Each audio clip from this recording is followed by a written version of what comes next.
Day 388. Day rating still 7. We're back at 7, which it's been the last couple of days, which is great.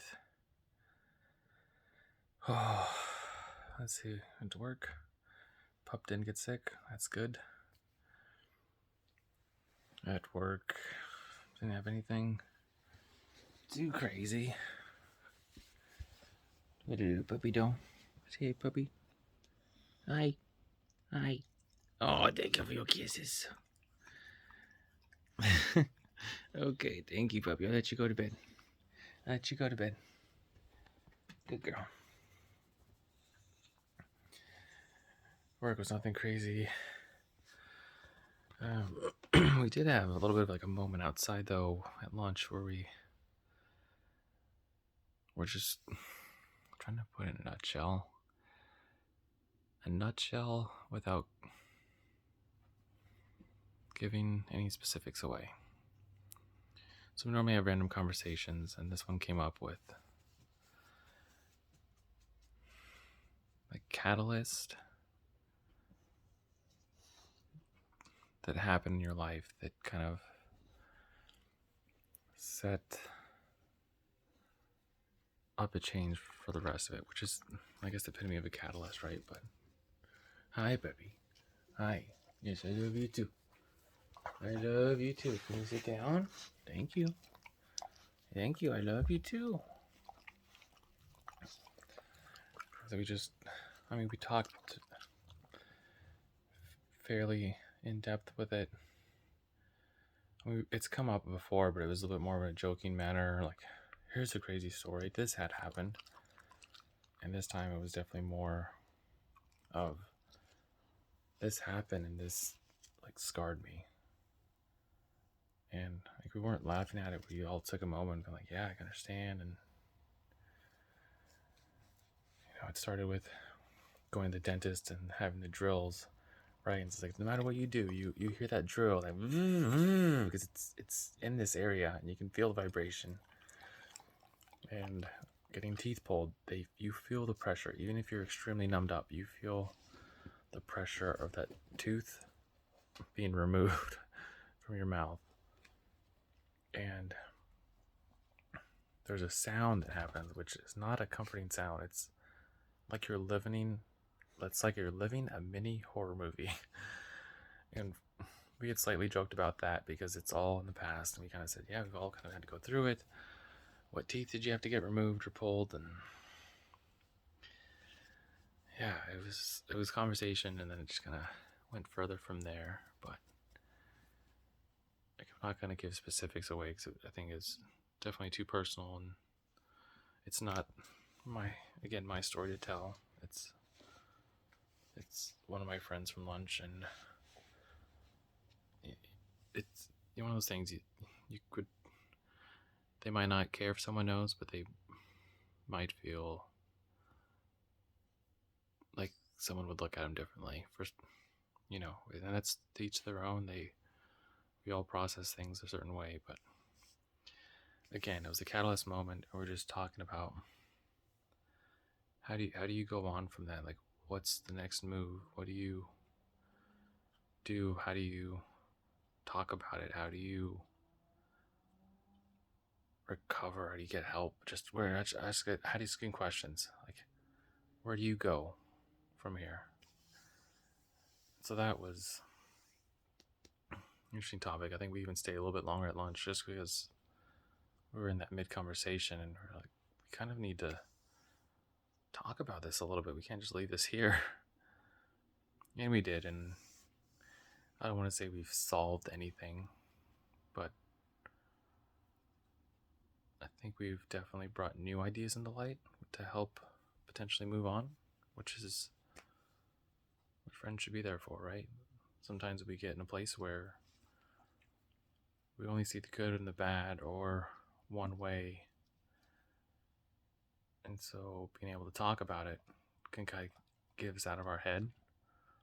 And someone else will be like, yeah, that's tough. That's something we go through. We all deal with it, or this can mean this and that. And I can't imagine how you feel.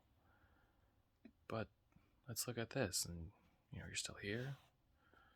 you still have a job, you still have your health, you're being positive, you're doing things you love, you have your family. There's just different ways to go through it. And sometimes hearing that someone else is listening, giving you another perspective as opposed to something that's just in your head, and can kind of be closed off to yourself sometimes.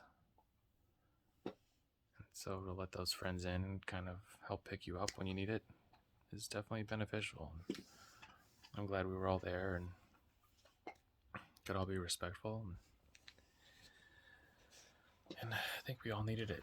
So I'm glad that was a good friend moment today.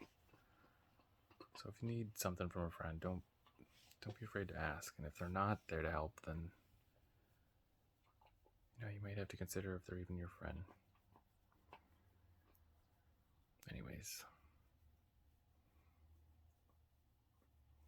I was thinking about another topic. I don't know if I want to attach to this or if I already talked about it last week, so that's why I'm pausing. I'm pretty sure I talked about it with, if you had your friend, we didn't talk about it. You'll talk about it tomorrow. Let's put it this way, like if you had a friend and you said one way,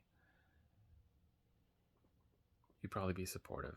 But if you had yourself in the mirror and you could talk to yourself, would you talk to yourself the same way as you would your best friend? Or would you start putting yourself down? Anyways, that's for tomorrow. That's what I was stuck on. But after work, went to go get a few groceries. I couldn't decide what to eat, but for some reason my head was just spinning around pasta. So I got a pizza. I got tortellini? No. Pasta. Ravioli. Beef stuffed ravioli. I think it's beef, cheese, and sauce, something like that.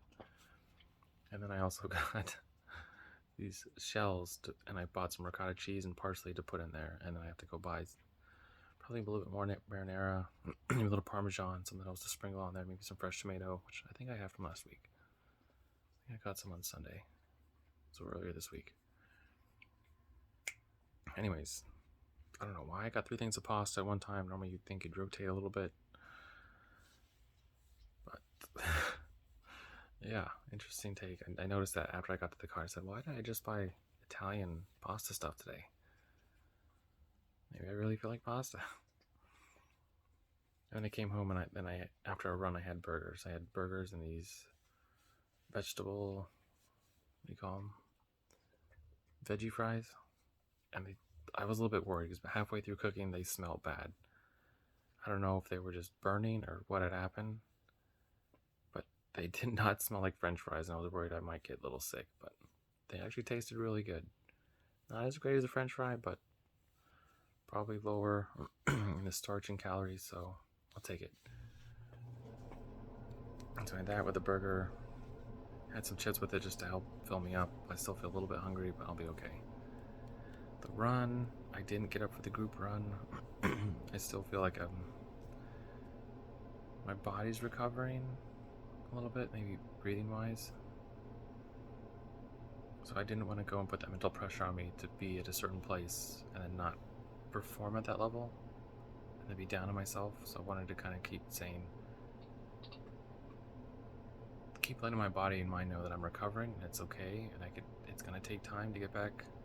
If it's a few days, if it's a few weeks, it's fine.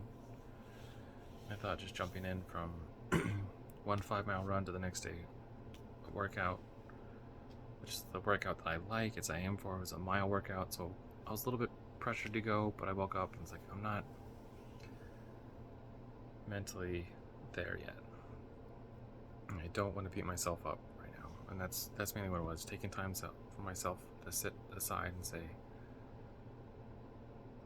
mentally this might not be the best. You could do it, but there's a chance you're going to put extra pressure on yourself and not be in a good place. So let's remember that we're recovering right now, and that's fine. I'm happy with it. And so I just ran on my own. I did a mile warm-up, then did a progression. I'm trying to think of the mile splits.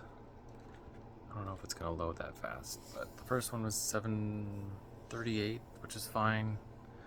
It's my typical. It was fine for like a steady warm up, right? I was gonna say steady state. Let's see if this is it. Yeah, 7:39, then 6:50, 6:42. 6:42 was like until I picked it up, I just was having trouble finding that balance of how fast I go. And I was just in my head saying, get ready to wind it up, get your shoulders ready, stay relaxed, but get your legs moving. And then mile 4, I ran 5:50, which on my watch it showed that it was a PR, which I didn't get because I know I've ran with this watch 6-7 weeks ago and I got the 5:07, and then 6 weeks before that I had the 5:03 mile, so I don't know why it's saying that, but it gave me a little pat in the back, so maybe it was just the universe's way of telling myself, you did good today. You set a goal, you did it, you followed through. You're okay. You're fine. You did a good job. So that was that. I did 100 push-ups in the 3 sets, 30, 30, 40. I also did 50 pull-ups. I don't feel like I'm gonna do more push-ups. Probably leave it at that. It's 12:30. I'm gonna get up at 5:15. Go for an early run at 6 before work. So yeah, I'm okay with that day. I'm okay with where the day's at. Ah, Peppy. She's huffing at me. I don't know why. It's not playtime, it's bedtime. Bedtime. Come here. Let's see if she'll get up. Come on. Come here. Come on. Come here, baby. Come here, baby. Oh, yeah, here you go. Good girl. So, run your life with health and happiness, and have a good night.